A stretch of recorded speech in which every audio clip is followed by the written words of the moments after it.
Hey, everyone. We're so excited to have everyone here today.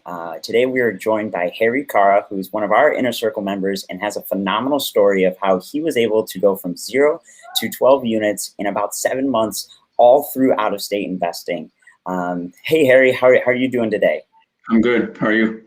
I'm doing wonderful. So I know we Good. talked a little bit before, and you do have an awesome story about kind of all about your real estate investing journey. And I was just hoping right off the bat how you could kind of start us off and maybe talk about what got you interested in real estate. And I know a lot of your properties, or all of them actually, are out of state. And so, like, what kind of drew you to the out of state investing? So I've always been interested in real estate, and but like buying additional investment properties here, I live in the Bay Area, and buying additional investment properties here, the cash flow never really made sense. Um, and but I started looking, a lot of our people from our work are moving to Austin area because of the growth there. So I started looking in that area just to see, okay, what is the market like? Can I get something where the cash flow makes sense? So I started looking, but nothing really was making sense. And I think I did that for about a month, and then I was just having a conversation with my one of my friends, Billy, who's in the group, and he actually told me about the inner circle, and he's like, I'm in this group, and they provide a lot of education. They have agents, everything, so try, maybe you want to check it out. So he just sent me some videos, and I just kind of looked at some videos and explored a little bit about it, and then that's how I got into the group, and so that's how the group started, and then from there, looking at the deal books and everything was mainly, of course, outside of California. I didn't really see anything in California, so that's how I started exploring the out of state markets. Yeah, that's amazing. And yeah, I know you said you're from California, and we have tons of investors from definitely like kind of those West Coast areas where just the Mhm. prices are so high that it really doesn't make sense to really pour a lot of capital into one property. But kind of going maybe in the Midwestern region or just other markets across the US, you'll definitely have kind of more of an opportunity to get more bang for your buck. Yep. And definitely. And so that being said, I know that you're all out of state investing, but I was just wondering, kind of what steps did you take to kind of get your first property under contract? How did you find it? Where'd you get the financing from? Just any details would be awesome. Got it. So when I first joined the group, and Billy actually walked me through all the deal book, everything. But of course, I also watched the videos and everything too. And then how he was looking at different markets, to kind of do the analysis on the markets first, the cities, and then kind of look at the neighborhoods. So I was going through all those analysis, and I was going through just analyzing properties, just to kind of get the experience. Because when I think initially I put offers on a few properties. Either I was like late, it was already like gone pending, or it just wasn't. The offer didn't go through. So, but I still kept kind of going, because I just kind of set a goal for myself. Okay, if I'm not going to put an offer on, just keep analyzing, and kind of get good at analyzing the properties, and then that way I can move much quicker when the properties do come. And actually, the first property, my wife actually found it. We were, going through on Redfin. I was telling her, like, okay, this is the stuff to look for, and but she actually found the first one in Des Moines, Iowa. And once I found the property, because it didn't come to the deal book, I found it. I reached out to the local agent there, who's in the inner circle group, and then from there he went and looked at the properties, and we moved on from there, putting the offer, and eventually closing the property. Awesome. Yeah, I know you said you worked with our teams, and I know you worked with one of our agents to find your first property in Des Moines. But what kind of property was it? Was it? I think you mentioned it was a duplex. What kind Correct. of Yeah. got you? What kind of got you interested in maybe a duplex versus a single family home? Got it. So I think so. I always, when I got in, multifamily was what seemed like a better idea, because I think also it's a slightly diversification too, right? Because you have more tenants than just instead of going with single family. And I think cat like well in there, the cash flow made more sense with the duplex in Des Moines, or So that's why I went with the duplex. Of course, I do have I think a single family in the portfolio too, but the deal was good. So I'm not going to say no to a good deal, even if I don't want to do a single family. If it's a good deal, I'm going to go with it. So that's what I did with the second property in Clarksville. Awesome. Yeah. So I know you're kind of in a couple different markets now, but I know you just mentioned Clarksville as well. But how were you able to? So I know you started in Des Moines. How were you able to kind of identify your next market being Clarksville? And I know you also have properties in Oak Grove as well. Correct. So Clarksville actually was the initial market that I started looking into, and I think I put before the Des Moines one, I did put an offer in Clarksville, but it didn't, the offer wasn't accepted. And I think a lot of the people in the group were talking about Clarksville, and just seeing some of the deals that have been coming from there, and then of course I think some of the other members who have previous deals, just looking at those. It seemed like a good market. And after the conversation I had with because I reached out to the agent over there, Kelly, and just having a conversation with her, it felt very comfortable, right? So and then the second property, which was a single family home, was with her team, and that one came to the deal book, and on that one I moved pretty quickly, because once I got the hang of things, it was as soon as the market was, as soon as it came on the deal book, I was there waiting for deals. So so went with them, and then I think just kind of having a conversation with Kelly and team, just everything just kind of connected, right? Like I think I don't know, I feel like we move kind of at the same pace, as I want to move, like as quickly as I can, and they're usually a step ahead of me. So they're very knowledgeable. They know the area. They know how to get the deals done, right? So it just felt comfortable doing it with them. Yeah, that's awesome, and that's what we see a lot of investors doing. So deals are so hot all around the U.S. in so many markets. So it's really kind of getting on it first, taking action, and just having everything ready. And that's what we love about having our teams in kind of all in these different markets, is that our investors can kind of hit the ground running with our agents, their property managers, lenders, stuff like that. So I was just wondering if you could touch on. So I know you're in the Clarksville, Oak Grove area, and I know you have about 4 properties there right now. How were the out-of-state renovations? How were kind of everything? How was everything going with kind of working with our team in that area? Right. So renovations wise, the single family, we actually just fully renovated that one, and it's already rented out. And the Kelly and team handled the renovation. And I think I also did some renovation in the Des Moines one, and again, the property manager over there handled it.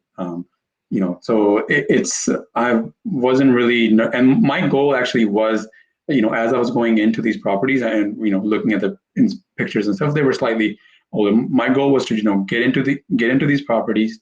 When the lease term ends, either increase the rent that way, or if not, then renovate and then bring in a new tenant and market rent, or get all these ones to market rent. So renovation wise, I think there's a second one that's being renovated also, just one unit, not the whole property, but the team over there is handling. They have their contractors lined up. They go out there, they kind of go to the property and give a quote, and then we just review the quote, and then I just moved on from there, and they're handling it. So, but I think the team over there, they provide before and after pictures, so you can kind of see what the work that's been done. And of course, the best thing is the tenant moves in and market rent. I think that's the best thing you can do. So yeah, Yeah. so far things have been going good. Awesome. Yeah, you definitely can't complain when you can kind of find a tenant real quick for market rent. That's awesome.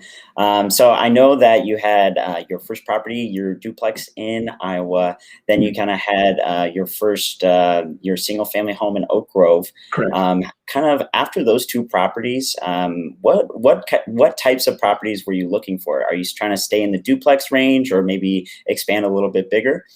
Yeah, so I wanted to go a little bit bigger, and then there was so I think that the third one is a duplex in Clarksville, and then there's also the fourth one was a triplex in Clarksville, and then there's a fourplex in Oak Grove, and then another fourplex that should be closing in the next like 10 days.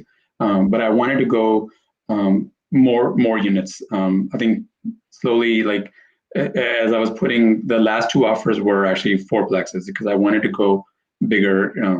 I wanted to kind of get away from duplexes because, also trying to save up. The loan spots are only 10 per person, so I was trying to go for more units. Just made sense that way. So so going bigger. Yeah, awesome. And I know you kind of mentioned before how you had a little bit of capital to help you kind of get started. But what kind of financing did you get on some of these other properties out of state in Tennessee and Kentucky?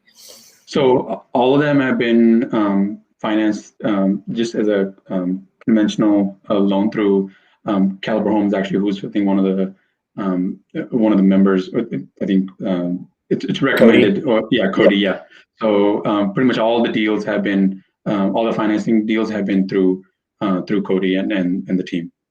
Awesome. Well, that's great to hear. It definitely sounds like your portfolio is on the rise.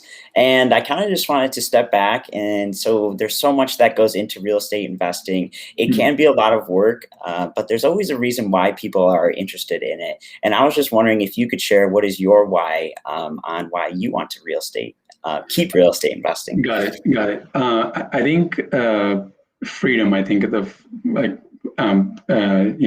to do kind of what I want to do. I think to spend more time with the family. I think that's that's probably at the top of the list, and just to be able to do things I want to do, and not necessarily doesn't mean that necessarily that I'm gonna leave my W-2 once I hit a certain target, but I think it's having the choice to leave if I want to.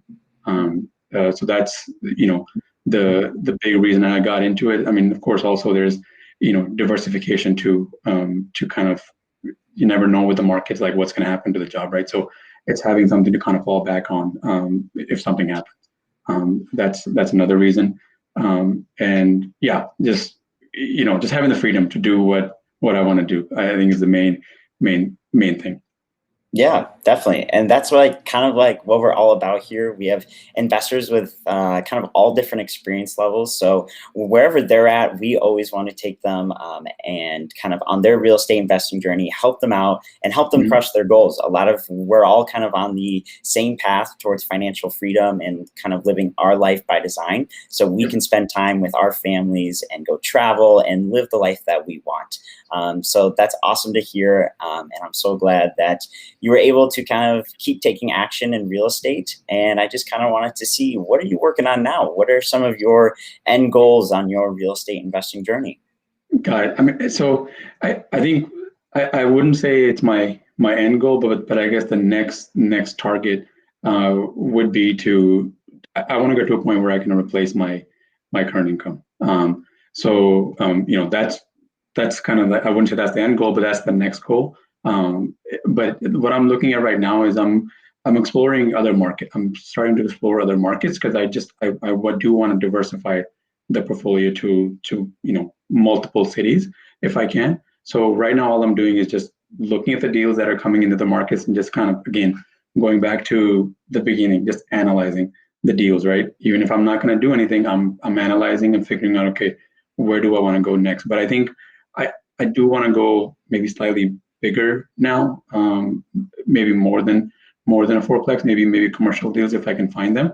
But right now it's just kind of again back into the learning phase that I was at the beginning, because now it's a new market. I want to go through the same steps as I did, and of course, like also take the learnings from those properties and then apply that to the next properties, right? Whatever I've learned through the first initial 6 properties, then apply that here. Yeah, definitely. I mean, I bet you've learned so much on your way from your first property now to your almost fifth or sixth property now. So that's awesome. And I'm glad that you're kind of going back to the roots, going back to the deal analysis, really understanding the numbers in that market, because that's what really matters is the numbers. And if you can really identify the areas in that market that you can kind of target and really get a good kind of return on your investment, that's awesome. Yeah. So great job. Kind of last thing, I know you said that you were looking into new markets. Kind of what is your criteria for your markets? Are you looking for more cash on cash return, appreciation, or maybe a little bit of both? So a little bit of both. I think I'm still leaning more towards cash, but I do want to like at some point now get to more of a appreciation appreciation market. So because I think that might be a better way to grow the portfolio more, like to buy something that's in the appreciation market, and then in a few years hopefully do a 1031 and get it even a bigger property and kind of build on from there, right? So I'm looking at both at this point. If it's a good deal, I think I will do it, but I'm still kind of in the exploring phase right now. So, but a little bit of both. Yeah, awesome. Keep exploring, keep going through that deal analysis.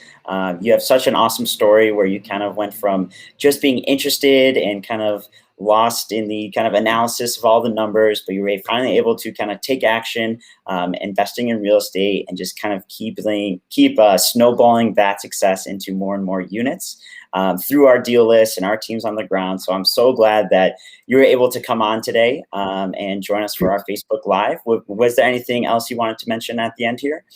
No, I think just take action, I think is probably the biggest thing, because early on I was just might have overanalyzed a little bit too much, but I think at some point you got to just start taking action, and then just take, and there's actually big steps. It could be small steps, but just start taking action and then building from there. That's all I would say.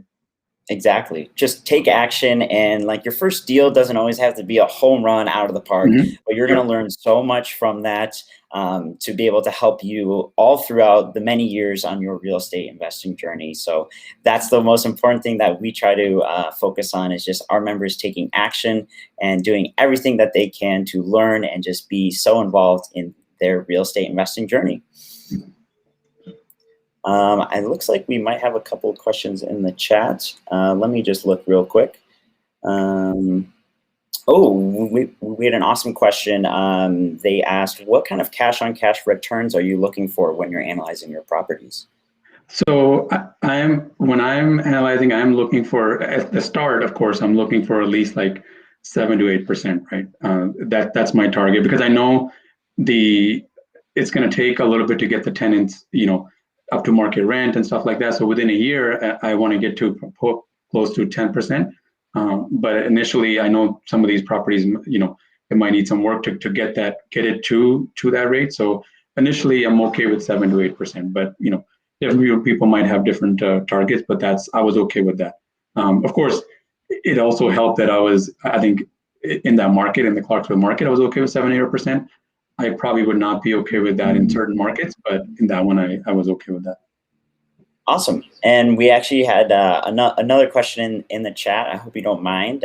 They asked, what would you say to a new investor who has fears about investing? So I think just, maybe, you have people in the group, right?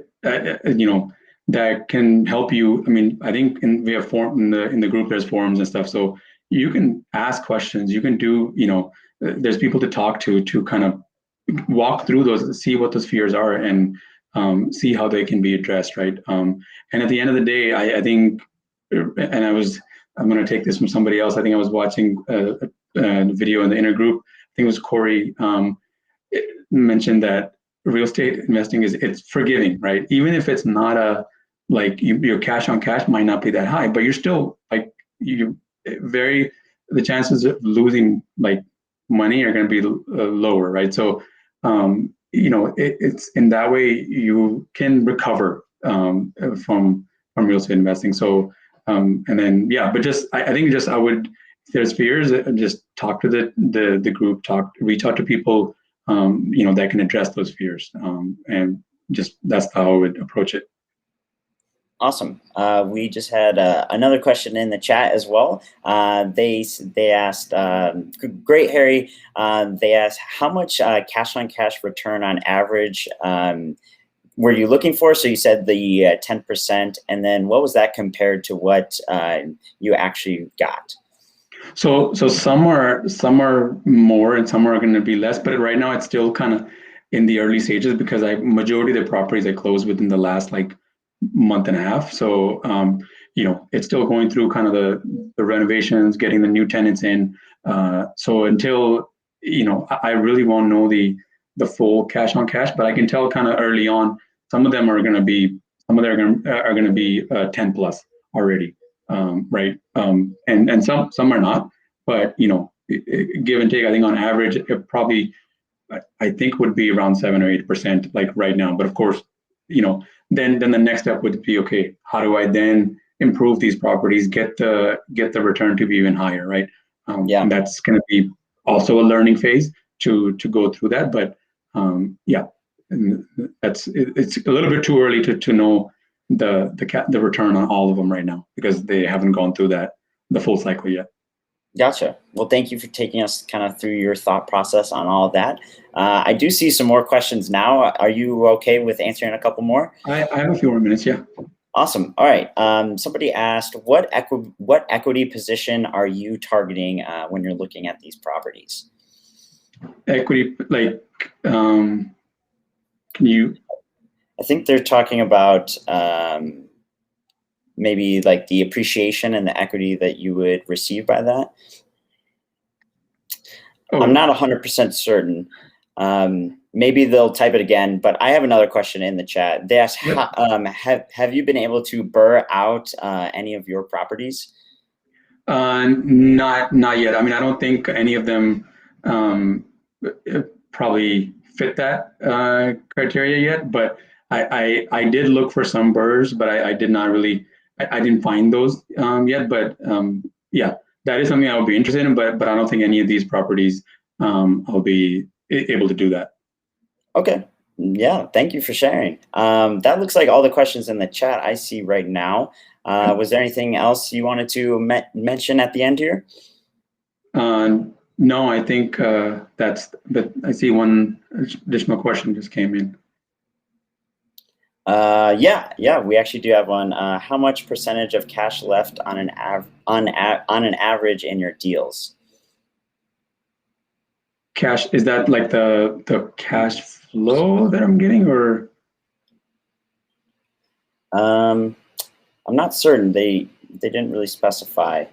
But whatever it is, I know this replay will be up on our Facebook page. So if anyone does have any other questions that they would like to ask Harry, I'm sure he would be more than happy to kind of tell you about his story and kind of what he was looking for on his real estate investing journey. But I don't want to take up too much of your time today, Harry. I just want to say thank you so much for joining us on our Facebook Live today. You are amazing. You have an awesome story, and keep us updated on your new property under contract and everything else that you're working on. All right. Thank you. Thanks. Have a good one, Harry. Bye.